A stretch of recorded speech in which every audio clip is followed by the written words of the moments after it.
थप्पड़ मारना जो है वो उसकी एफआईआर नहीं बनती है, चाहे आप एक थप्पड़ मारे या 10 मारे। तो चपेट मारना या गालम गलोच जो है वो कॉग्निटिबल ऑफेंसेस में नहीं आता है। अगर साइफर केस में बेल हो जाती है तो तब भी, चूँकि उन दोनों में अभी तक बेल नहीं हुई है, अलकादर ट्रस्ट केस और तोशा खाना रेफरेंस, हुकूमत गिरफ्तार कर सकती हैं। अभी जो चीफ जस्टिस साहब आए हैं काजी फाइज ईसा साहब, इनसे हमारी काफ़ी उम्मीदें वाबस्ता हैं।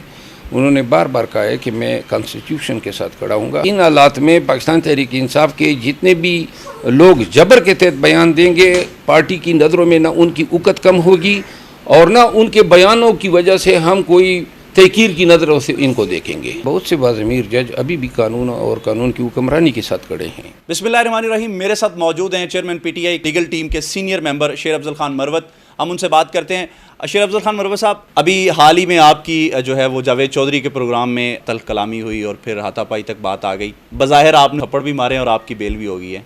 आपने वकील होने का फ़ायदा उठाया? नहीं, वकील होने का तो कोई फ़ायदा नहीं हुआ। बेसिकली कोई जुर्म बनता नहीं था। थप्पड़ मारना जो है वो उसकी एफआईआर नहीं बनती है, चाहे आप एक थप्पड़ मारे या 10 मारे। जब तक कि किसी इंसान का खून नहीं निकलता है उसको हार्ट काज नहीं होता है। और डॉक्टरी रिपोर्ट में ये आ जाए कि ये वाउंड जो हैं या ज़ख़म वो डीप मसल था, तो चपेट मारना या गालम गलोच जो हैं वो कॉग्निटिबल ऑफेंसेस में नहीं आता है। इन्होंने चपेट मारने से कत्ल की धमकी बना दी ताकि एफआईआर कर सके। उसका एफआईआर करना जो था वो गैर कानूनी फेल था और ये आर्डर मेरे सामने पड़ा हुआ है जिसमें जज साहब ने कहा है कि वो धमकी वाली स्टोरी जो है वो इजादगी हैं, इम्प्रूवमेंट हैं, क्योंकि वीडियो में भी कोई धमकी नज़र नहीं आ रही है। और दूसरी बात ये है कि मेरिट पे जिसका भी केस होता उसकी बेल कन्फर्म होनी थी, क्योंकि 352 जो है उसकी सज़ा 3 महीने या फ़ाइन है। तो यूँ इन हालात में मेरा हक़ था कि मेरी बेल कंफर्म होती। अच्छा मरवत साहब, ये बताएं कि बुनियादी वजह क्या बनी कि आपको थप्पड़ मारना पड़ा? वो तो वीडियो में नज़र आता है ना, गाली दी उसने खान को, गालियाँ दी है ना, तो वो हद होती है ना। ये बैठ के मतलब ये लोग कहते हैं यहाँ पे तहजीब कहाँ से, उसको उसकी बदतहजीबी नज़र नहीं आ रही है।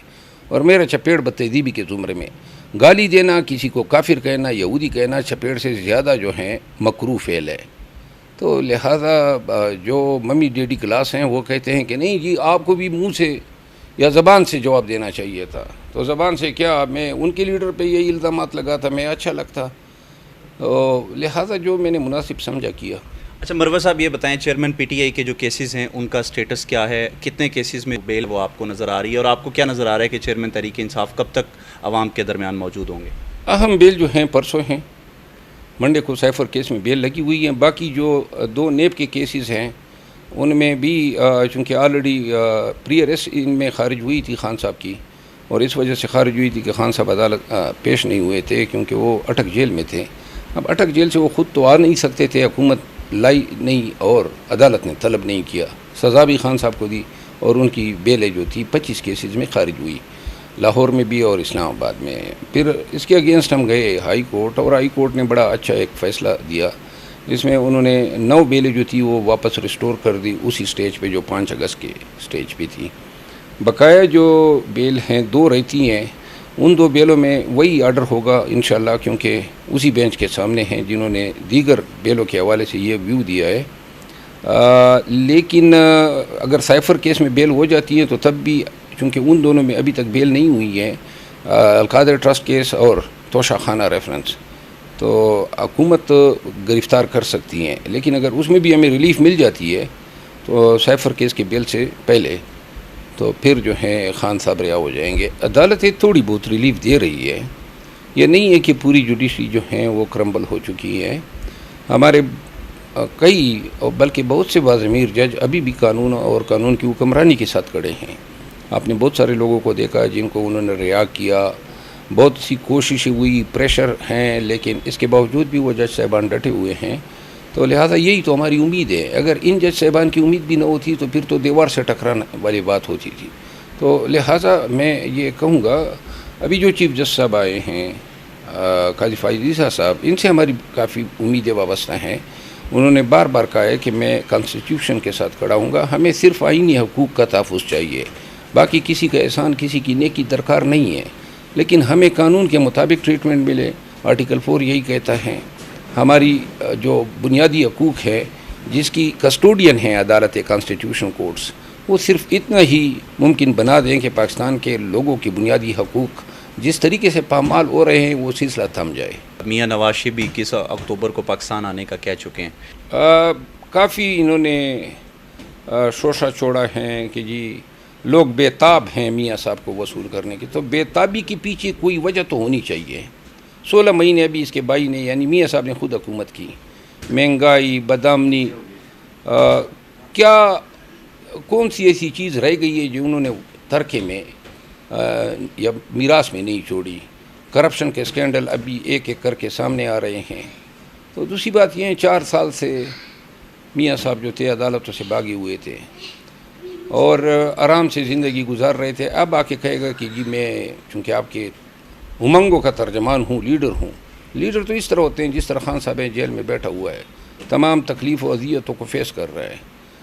मेरा ख्याल नहीं है कि पाकिस्तानियों के पास एक भी वजह है इस शख्स को वसूल करने के लिए। और जो पब्लिक का रिस्पांस है वो शायद इनको डिस्करेज करने का बाइस बनेगा। खान साहब को भी यही लगता है और मेरी भी यही राय है कि ये ग्राउंड पे जो रियलिटीज़ हैं इनको देखते हुए नून भी JUI की तरह और दीगर पार्टियों की तरह इलेक्शन से भागने का रास्ता इख्तियार करेगी। तहरीक-ए-इस्तेकाम पार्टी जो है वो भी इलेक्शन कमीशन से रजिस्टर्ड हो गई है। PTI से कुछ लोग छोड़ के उसमें मज़ीद जाने वाले हैं? नहीं है, अगर कोई ऐसे चले जाते हैं हमें खुशी होगी। हम तो बेसिकली तथहीर के प्रोसेस से गुज़र रहे हैं। तो जो भी छोड़ना जाए, देखिए हमारे पास न हमें इलेक्टेबल्स की ज़रूरत है, क्योंकि अब वोट है नज़रियाती। PTI के नज़रिए का है या खान का है। जिसको खान टिकट देगा, जिस तरह वो खंबे वाला सिलसिला शुरू नहीं हुआ था, तो लिहाजा कैंपेन हमारी हो चुकी है। अवाम जो हैं बिल्कुल इस तरह वो पक्के अनार की तरह बैठे हुए हैं कि कब जो हैं हम PTI की झोली में अपना वोट डालें। तो अभी अगर इलेक्शन आता है, खान साहब को सिर्फ कैंडिडेट्स अनाउंस करने होंगे। कोई किधर जाए कोई किधर जाए, ये इन लोगों के लिए भी अच्छा है, हमारे लिए भी अच्छा है, क्योंकि हमारे साथ अवाम हैं, वोटर्स हैं, जिन्होंने हुकूमतें बनानी हैं, जिनके वोट पे हुकूमतें बननी हैं। इंशाल्लाह हुकूमत PTI की बनेगी। इनको ये इस चीज़ का कोई तोड़ नज़र नहीं आ रहा है कि अब क्या करें। ये तो बार बार इलेक्शन जीत रहे हैं, तमाम तकालीफ और सहूबतों के देने के बावजूद भी कोई PTI को जो है हम कमज़ोर नहीं कर सके। तो लिहाजा इंशाल्लाह इलेक्शन आने दें, लग पता जाएगा। उस्मान डार जो हैं उन्होंने आके TV पे जो बयान दिया है प्रोग्राम में, आप क्या समझते हैं? नहीं, समझने वाली बात नहीं है, नज़र आने वाली बात है। और फिर इसके बाद तो अब एक जदीद फुटेज भी आ गई जिसमें यूनिफॉर्म में वो शख्स नज़र आ रहा है। देखिए अच्छा भला आदमी था, अगवा हो गया, 25 दिन गायब रहा, टार्चर होके आ गया, एक मीडिया एंकर के पास ले गए और उन्होंने वहाँ जाके एक बयान खान साहब के ख़िलाफ़ तज दिया। ऐसे बयान की कोई कानूनी वैलिडिटी नहीं है। अगर ये अदालत में भी जाके खान साहब पे यही दावेदारी कर दें जो कैमरे के सामने, तो फिर भी ऐसा बयान जो है जो ज़बरदस्ती से, इंड्यूसमेंट से, कवर्शन से, जबर से दिलवाया जाए, उनकी फैमिली अभी भी चीख रही है कि जी ये ख्वाजा आसिफ को फ़ायदा देने के लिए किया गया है। तो लिहाजा ये इन हालात में पाकिस्तान तहरीक इंसाफ के जितने भी लोग जबर के तहत बयान देंगे, पार्टी की नज़रों में ना उनकी उकत कम होगी और ना उनके बयानों की वजह से हम कोई तहकीर की नज़रों से इनको देखेंगे।